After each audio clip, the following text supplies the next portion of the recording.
Oi, gente, Roberto Reino Víscaro aqui. O documentário Proibido por Deus, que tem na Star Plus, ele tem dois objetivos que estão muito explícitos, assim.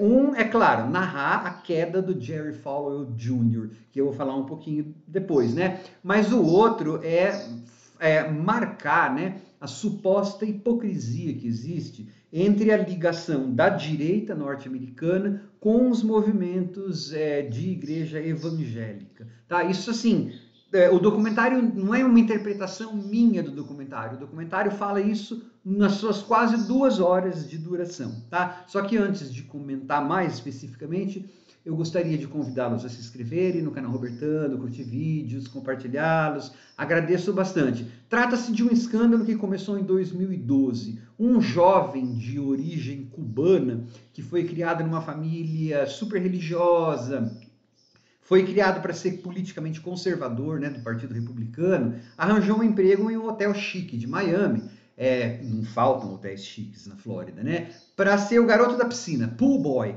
é o cara que ficaria fornecendo drinks para as pessoas, toalha e tal, e aí então ele, tadinho inocente, com 20 anos tendo crescido na Flórida, ele caiu nas lábias de uma mulher mais velha, da Becky Follower, só que ele não sabia que ela era Becky Follower ainda. Quando ele foi pro quarto com ela, ela falou, só que tem uma coisa, meu marido vai querer assistir. E aí começou um relacionamento, que os dois transavam e o marido assistia. Só que logo ele descobre que o marido nada mais é do que o Jerry Falwell Jr., que é o presidente da maior universidade, né?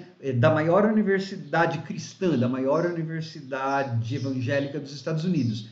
Nessa universidade, os alunos não podiam beber, não podiam falar palavrão, não podiam andar de mãos dadas, não podia ir para festas. Só que o presidente da universidade podia transar a três e levar o amante da esposa, que tinha dado para ser filho deles, para festas de casamento, apresentava para o Trump, e daí o documentário então vai fazer uma ligação desse caso com o namoro político do Trump com o Jerry Falwell e o pessoal dos grupos religiosos. E aí eles vão fazer assim que esse namoro não era novidade, né? O Trump procurou apoio dessas pessoas, e aí então o Trump, que até então era um cara só de festa e dinheiro e tal, também vestiu a carapuça do Deus, não sei das quantas, como o Ronald Reagan fizera. E aí eles dão algumas informações, né? Por exemplo, o Ronald Reagan, que tanto defendia a família,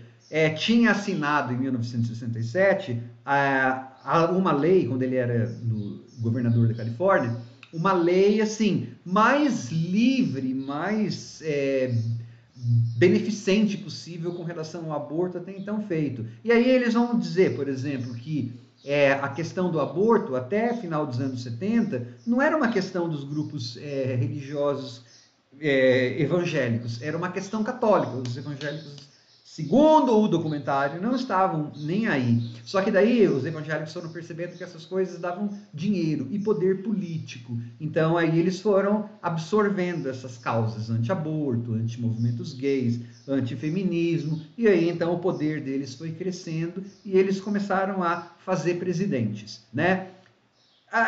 Às vezes a história desse moleque acaba sendo não deixado um pouco de lado por causa dessa ambição política do documentário. Tinha hora que eu sentia assim, tá, ele não aprofunda nem no estudo do caráter do Jerry Falwell Jr. e também nem nas coisas políticas que ele está dizendo. Mas em termos superficiais, concorde-se ou não, é um documentário que, ele é extremamente viciante para assistir, porque vai falar de um escândalo e ele é muito bem montado, muito ágil. O moço lá, o Giancarlo, que é o pool boy, o menino da piscina, ele é bonitão, e ele faz o papel da vítima, né?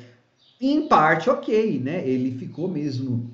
Imagina, um garotão de 20 anos que entra num mundo de andar de jatinho para cima e para baixo, conhecer Donald Trump, que era ídolo dele, porque ele era um garoto já com índole conservadora. Só que daí ele vai ver que esses conservadores, que falavam de família e tal, tudo isso era só hipocrisia. Aí que eles fazem essa ligação, tá? Então, ele é divertido de assistir porque ele é bem montado.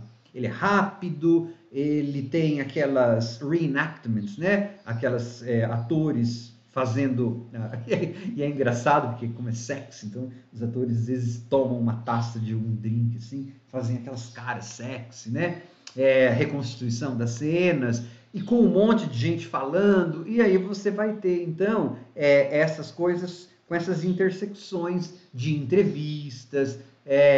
Então, aí o documentário também traz fatos para a gente fazer ligação, né? Fulano falou de família, não sei o quê, que ele era isso, só que ele era um ator de Hollywood, e quando ele era ator de Hollywood, ele fazia isso, isso, isso. Aquele que eles disseram que não era, que é um libertino, ele era professor de escola dominical. Então, até politicamente, alguma coisa a gente sempre aprende. E aí você tira as conclusões, né? Se você acha que é hipócrita mesmo, ou se não é. Uma coisa é difícil de negar, né?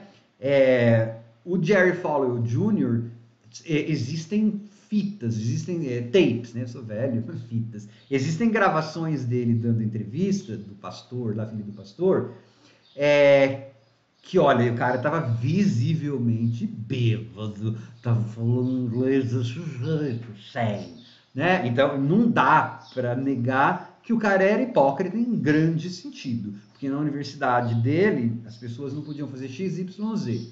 E aí ele mesmo era um bebum. Então, alguma coisa tem, por mais que a gente penda para um lado ou para o outro lado, né? Eu acho que o documentário, ele acaba, assim, na vontade de ser anti-Trump, e eu até entendo por quê, né? Se o cara não gosta do Trump, ele vai querer ser. Ele acaba exagerando um pouco, mas também a gente não pode deixar de ver que tem muita munição que esses caras deram para serem chamados realmente de hipócritas e tal. Só que, assim, é muito divertido ver esse cara falando, e a irmã dele, ele contava, acho que todas as coisas que ele transava com a irmã dele. Eu falei, uau, que menino inocente, e ainda...